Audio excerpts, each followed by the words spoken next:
پتہ نہیں کیسے پرکھتا ہے میرا اللہ، امتحان بھی مشکل دیتا ہے اور ہارنے بھی نہیں دیتا۔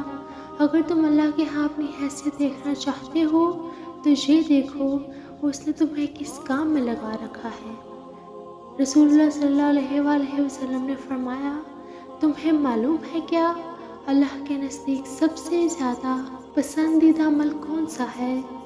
اللہ تعالیٰ ارشاد فرماتے ہیں، جو لوگ میری وجہ سے آپس میں محبت رکھتے ہیں اور میری وجہ سے ایک دوسرے کے پاس بیٹھتے ہیں اور آپس میں ملتے جلتے ہیں اور مال خرچ کرتے ہیں، ان سے میری محبت واجب ہے۔ اللہ تعالیٰ سب سے زیادہ اس نیکی کو پسند کرتے ہیں جس سے کسی مسلمان کا دل خوش کیا جائے۔ ہم گناہ ایسے کرتے ہیں جیسے وہ دیکھ نہیں رہا، اور وہ معاف ایسے کرتا ہے جیسے اس نے دیکھا ہی نہیں۔ کتنا سکون دیتا ہے اس جگہ پر بیٹھ کر رونا جہاں اللہ کے سوا کوئی سننے والا نہ ہو۔ آپ صلی اللہ علیہ وآلہ وسلم نے فرمایا، اللہ جس کی بھلائی کا ارادہ کرتا ہے اسے دین کی سمجھ عطا کر دیتا ہے۔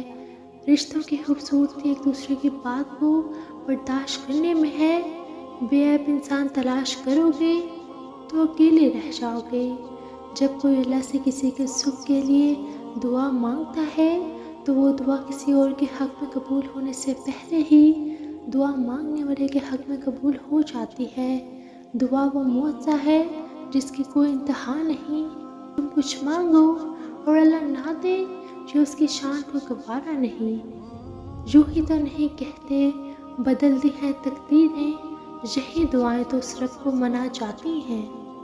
کوئی اتفاق نہیں، یہ اللہ کی رضا ہی ہے۔ لب پہ آنے والی ہر دعا قبولیت کی دعا ہے۔ جب ہم اللہ کو پکارتے ہیں تو اللہ تعالیٰ ضرور جواب دیتے ہیں۔ اللہ کی مدد ایسے طریقوں اور اتنے خوبصورت انداز سے ہم تک آتی ہے کہ اگر ہم غور کریں تو حیران رہ جائیں گے۔ جیسے کوئی لائن، کوئی آیت، کوئی موٹیویشنل ویڈیو سنتے ہی دل پر اثر کر جاتی ہے اور دل بدلنا شروع ہو جاتا ہے۔ وہ ایک مایوسی کا خیال دل سے غائب ہو جاتا ہے۔ ایک چھوٹی سی چیز بھی کیسے ہمارے دل پر اثر کر جاتی ہے کہ پتہ ہی نہیں چلتا۔ یہ اللہ کا جواب اور مدد ہی ہوتی ہے، کیونکہ کچھ بھی بلا وجہ ہم تک نہیں آتا۔ قبولیت اور موسموں کے اشارے اللہ یوں بھی دیتا ہے کہ نہ تمہارے دل کو انتظار سے تھکنے دیتا ہے، نہ تمہاری زبان سے دعاؤں کا سلسلہ رکنے دیتا ہے۔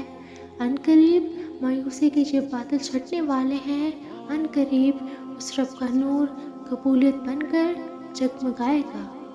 یقیناً میرا رب قریب ہے اور وہ دعاؤں کو جواب دینے والا ہے، اور وہ جب حکم کرتا ہے کسی کام کا تو یہی فرماتا ہے، ہو جا تو بس وہ ہو جاتا ہے۔